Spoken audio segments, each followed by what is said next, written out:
We're going to take a look at equilibrium after a shock. And by a shock, what we mean is we're in an initial equilibrium and nothing is changing. And then suddenly something changes the position of the demand curve and or the supply curve, and we call that a shock.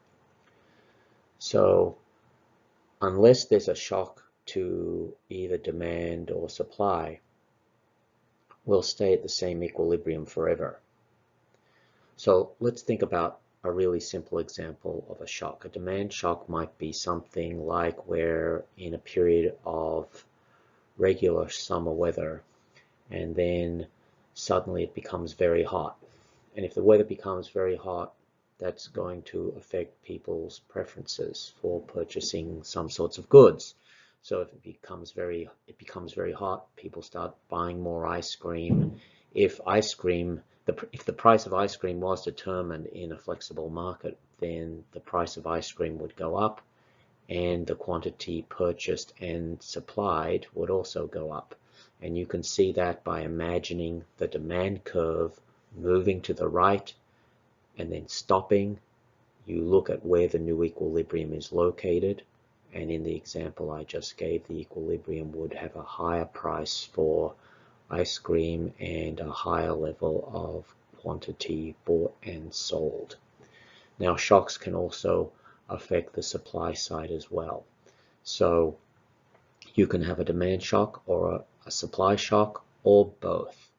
And in order to figure out what might happen, you have to move the curves the appropriate direction and then consider where you have ended up. And where you end up will be the new equilibrium until something else changes.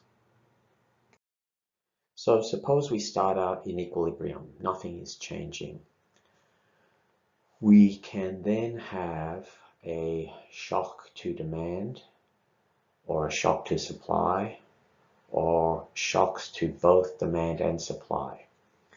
And shocks to demand can include shocks to people's tastes, shocks to the prices of competing goods, those are called substitutes, changes in the prices of goods that are bought together with the primary good we're studying, those are called complements. What the wealth of people who buy the goods, there's just an infinite number of things that might affect the demand curve. And the net result could be to push the demand curve to the right, or it could be to push the demand curve to the left. Likewise, the supply curve is affected by any shock that affects the cost of production. So new technology, for example, lower cost of production inputs. There's a lot of things that can affect the supply side too. Now, if we have one or more shocks working in different directions and they have different levels of sort of strength, you would actually need some kind of numerical measure of how strong each shock was to figure out the net result, where you would end up. And in economics, we have a concept called elasticity, which is basically used to help us figure out the relative strength of the different shocks and what the net result will be. Now, elasticity is a concept which they study in the Principles of Microeconomics course, so we're not going to get into that for this course. Let's quickly review the concept of equilibrium. Equilibrium means you've reached a point of stasis, a point where there's no tendency to move. So in the physical world, if you have some kind of bowl and you drop a marble into it, the marble will end up and stay at the bottom of the bowl indefinitely unless something shocks the bowl. So that's an example of equilibrium. So our idea of demand and supply is it works sort of the same way. If you have a shock, things will move, things will change, but you'll end at an equilibrium and stay there forever unless something new comes along to shock the system. And to review, We think there's a demand curve, we think there's a supply curve. Those two things intersect. That intersection point determines the equilibrium price and the equilibrium quantity, and you will stay at that equilibrium price and quantity indefinitely until something new shocks the system. And it could be a shock to demand, it could be a shock to supply, it could be shocks to both demand and supply. We're going to use the example of the global market for oil to demonstrate these ideas. And the global market for oil is a really good example. And it's a good example because there are many buyers of oil, there are many sellers of oil. No individual buyer and no individual producer is sufficiently dominant to be able to manipulate the market. Another characteristic of oil is that although oil comes with sort of different grades, effectively it's all one unique product. So really there's only one price for oil, and we can take a benchmark like West Texas Intermediate oil as the benchmark oil price, but all the different prices for oil will go up or down according to slight differences in the sort of grade of oil. So really, oil is the ideal example of a perfectly competitive market. No buyer or seller influences or controls what the price will be, and there effectively is only one kind of good. And at this point, I should remind a little bit that really there are at least 4 types of market in the world, and the competitive market is the one that applies well when explaining things like a global commodity like oil, because it has the many buyers, many sellers, single kind of commodity really, and no one controls the market. Now, to repeat, there are other types of markets. So if you have a situation like diamonds, where there's one company or 2 companies that dominate the market, you do not use this model for a monopoly market. You do not use this market for what's called an oligopoly. There's a small number of sellers who control the market. You don't use this model for what's called monopolistic competition. That's where individual sellers are able to differentiate their unique product a little bit, and they therefore have a little bit of market power. This model, demand and supply, is only one of the 4 types of market. This market works well for studying macroeconomics, because with macroeconomics we have flows of money around the world, we have interest rates, and all these financial variables really are determined by multiple agents, and nobody in the world can really manipulate the global financial market or even a single macroeconomy. So that's why we are fine to use this kind of model within macroeconomics.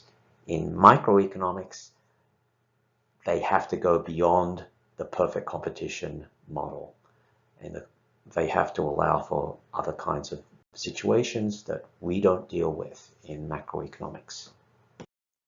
So if there's a what we call positive shock to demand, that's where the demand curve moves to the right for whatever reason. As you can see, if there's that single shock, a positive shock to demand, you're going to end up with a new equilibrium point, point B. And at the new equilibrium point, the market price for the product will be higher, and the quantity sold will also be higher. So going from A to B is the result of a simple one-time positive demand shock. So take the global market for oil. If let's say there's a huge boom in the global economy for some reason all over the world. Production's increasing, consumption's increasing, people are driving more, people are flying more, industry is fully employed.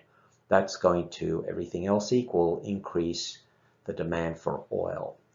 And we show that by the rightward movement of the curve, and you'll end up with a higher global price for oil and more oil being bought and sold. And you'll stay at B unless there's something new, some new kind of shock to change the situation. You are at an equilibrium. This diagram is an example of a positive supply shock. So in the market for oil, let's imagine we're initially at a global equilibrium of A, and suddenly there's some discovery of a new technology for producing oil that makes it really cheaper to produce oil no matter where you're doing it. So we can show that by the rightward shift of the supply curve, and what you notice there is that two things will happen. The global price of oil will fall and the total production of oil will go up. So that's aligned with what our intuition would be. A new production technology innovation that makes it cheaper to produce oil around the world. We sort of intuitively understand there'll be more oil produced, and there'll also be everything else equal, fall in the price of oil. And that's shown by the diagram there. So finally, let's conclude with looking at some evidence about whether this market for the price of oil seems plausible. And we can do that by going back in history and looking for global events that would have shocked sort of the market for oil in different ways. So what you see is up until around the mid-1970s, the market price for oil was actually heavily influenced by the Organization of Petroleum Exporting Countries, or OPEC. So at that point, oil was really not being determined in a free market as we would understand it. And you can see the evidence of that because the price of oil was relatively unusually stable until the late 1970s. And then various negative things happened. There was a war and there was action by the producers of oil who dominated the production of oil. And a combination of things shocked the price of oil. It went upwards. And that was from the supply side. It wasn't because the buyers of oil were doing anything different. It was the suppliers of oil who were shocking the market. And to some degree, they were deliberately agreeing as an oil cartel to cut supply. And by cutting supply, they forced the intersection point, the equilibrium point, up to the left. You see the little diagram there.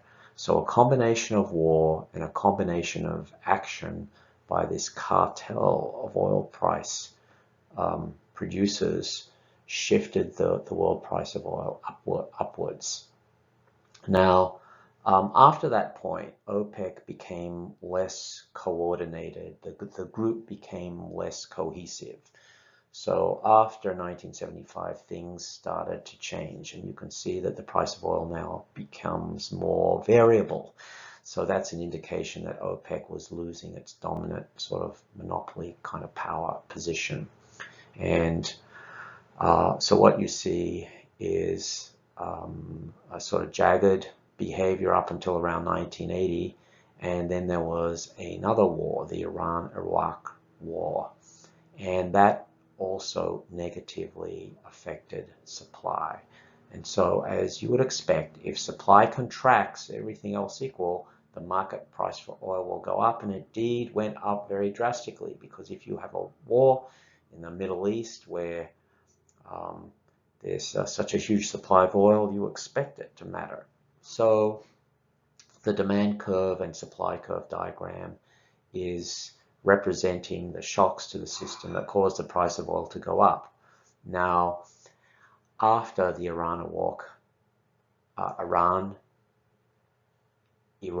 war concluded, the price of oil fell back to be determined by more normal sorts of global effects, and you see a jagged period of oil price behavior. And let's move into the early 2000s, and that's a period of economic growth in China and India, plus the rest of the world, mostly, with some exceptions. Okay, there were some negative shocks, but on the whole, the dominant event in the world was economic growth from around the year 2000. And as you would expect, as economies grow, many more people get cars, many more people drive, many more people fly. Now you have a positive demand shock. Now, to call it a shock is a little misleading, because this was occurring over many years. It wasn't a one-time thing. The trend was demand moving to the right, the demand curve moving to the right, and everything else equal, as you'd expect, the price of oil had a general trend up. Now you see that around 2007 or so, there's a big fall in the price of oil, and that was the global financial crisis that happened around 2007, 2008. So that had all kinds of negative effects, and the price of oil fell. And then the very end of the diagram there, you see resumption of consumption and economic growth. And at the very end, some more negative shocks. And anyway, so what you see is the demand-supply model for oil works fairly well once you have that OPEC cartel breakup, and the market for oil is basically determined by many different buyers, many different sellers, and you can see how global shocks have an effect on the market for oil in a logical way. And that concludes demand and supply.